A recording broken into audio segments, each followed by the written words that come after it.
Lord of the Mysteries. Chapter 373. Search. Old Kohler seemed to be slightly afraid of her ferocity, as he subconsciously took a step back.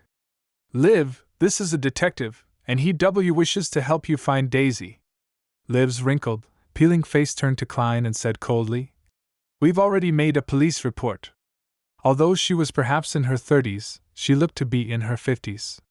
Klein looked around the room where many wet clothes hung. He vaguely remembered the last time he was here.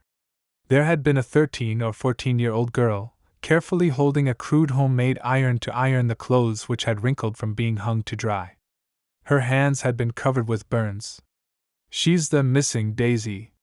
Klein looked back at the laundry maid, Liv, and said in a neutral tone, Do you believe that the East Borough Police will really be looking for Daisy? Are you sure the people who caused Daisy to go missing wouldn't cast their sights on your family? Do you wish to lose another daughter after losing one? When the cruel yet heart-wrenching words reached Liv's ears, the indifferent expression on her face slowly crumbled. She turned agape, but she couldn't say anything. The corners of her eyes gradually turned red. She abruptly lowered her head and muttered to herself in pain and despair, I don't have any money. The room suddenly became silent. Even the sobbing girl didn't make another sound. Klein pursed his lips and let out a silent sigh. I occasionally do volunteer work, simply to help others. I haven't done so in a long time, so please give me a chance. Volunteer work? Liv lifted her head and ruminated over the phrase. Klein nodded slightly and answered, The job will be done pro bono. No, it is not completely free either. Kindness will bring me great satisfaction. Since you have no other solutions, why not give it a try? Liv was silent for a moment. She raised her hand, which had wrinkled from being soaked in water for an extended period of time, wiped her eyes, and said in a low voice, Mr. Detective, you really are a kind and good gentleman. Her voice suddenly became choked with sobs. This was what happened. At midday before yesterday, at noon, Daisy delivered a load of washed laundry under Frazia's lead. It was just outside East Borough, and they needed to cross several streets. In order to rush back for lunch, Frezia had chosen a secluded alley, but a momentary distraction left her realizing that Daisy, who had been following her, was gone. She retraced her route but never found Daisy, and Daisy hasn't come back yet. Where did this happen, Frezia? The girl named Frezia had already stood up. Her eyes were red and puffy. She sobbed and said, Right here in Broken Axe Lane, Mr. Detective.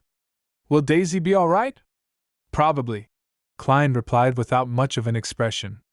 He looked around and asked, Do you have anything that Daisy often carries?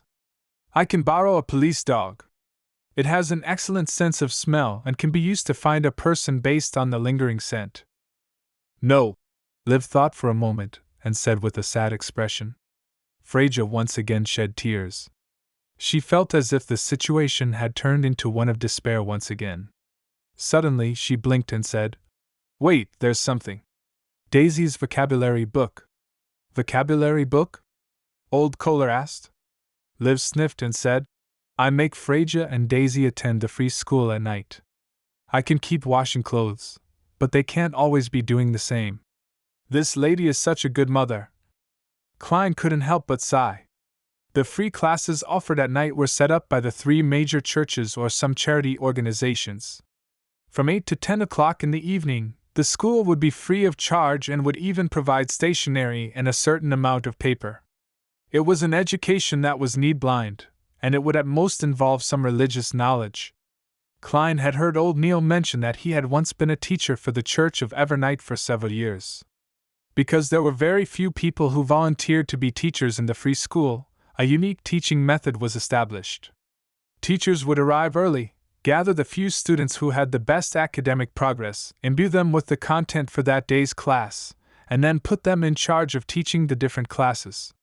The teachers would supervise, correcting any mistakes. It was called a tutorial system. Corresponding to the free classes were the free organizations such as the Technical Workers' Workshop, which were truly accessible to the poor, and one of the few outlets to escape from poverty. Unfortunately, There were too few similar organizations, and it was difficult for them to play a substantial role.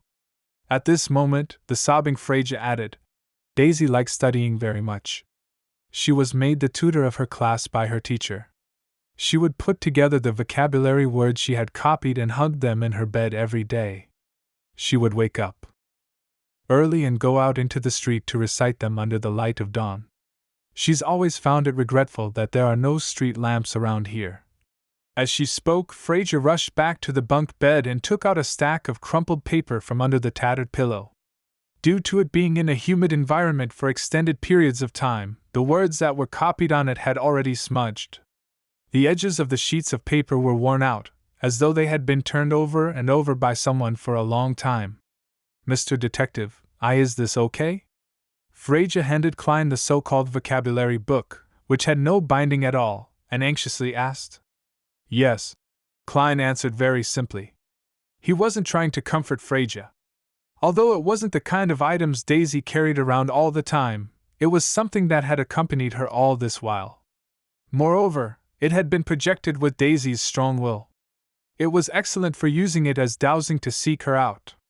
He casually flipped through the vocabulary book and said, Then I'll start taking action. The earlier I find Daisy, the better. Liv and Freyja were unable to find words to describe their feelings. All they could do was watch as Klein and old Kohler leave, repeating the words, thank you, Mr. Detective, and thank you, good gentleman.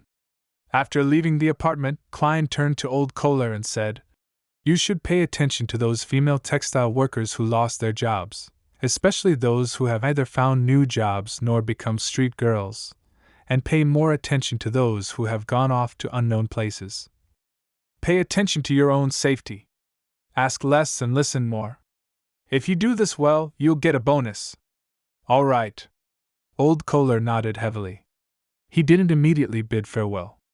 After hesitating for a moment, he asked with a tone full of expectation, You'll find Daisy, won't you, Mr. Detective? I can only say that I will do my best. Klein didn't make any guarantees. Old Kohler sighed and smiled bitterly. I've lost my child, so I'm very unwilling to see this sort of thing happen. He waved his hand and walked towards another street. Klein left the area at a leisurely pace, wrapping Daisy's vocabulary book around the head of the cane and, without attracting any attention, completed a dowsing rod seeking. There are results. Towards the northwest. For the time being, it's not possible to confirm if I'm suffering any interference or misdirection. He looked down at the direction in which the cane was going to fall and put out his palm to steady it. According to the revelation, Klein went all the way out of East Borough and hired a rental carriage. Half an hour later, the carriage, which occasionally changed directions, stopped at Iris Street, near Cherwood Borough and West Borough. It stopped in front of a house with a vast lawn, a wide garden, a small fountain square, and a marble statue. At this moment, Klein's cane had fallen down inside the carriage and was aimed straight at that direction. Through the window, Klein could see the guards patrolling inside the gates and ferocious dogs with their tongues out. The security inside was quite tight. More importantly, even without using divination, his spiritual intuition made him sense that there was great danger hidden within. What is this place? How can Daisy's disappearance involve such a dangerous place? Klein thought for a few seconds, then he told the carriage driver to keep going. The carriage driver replied with some surprise, Sir, are you not here to visit Mr. Capim? Capim? The name sounded extremely familiar to Klein. He smiled and asked, Why do you think so? There will always be people coming out from East Borough who ride in my carriage all the way here. This is the home of the rich and powerful Mr. Capim. The carriage driver casually replied. East Borough. Capim. Tycoon. Klein suddenly remembered who Capim was. There were many rumors that he was the leader of a bloody criminal organization which was stained with blood. He was involved in the disappearance of many innocent girls.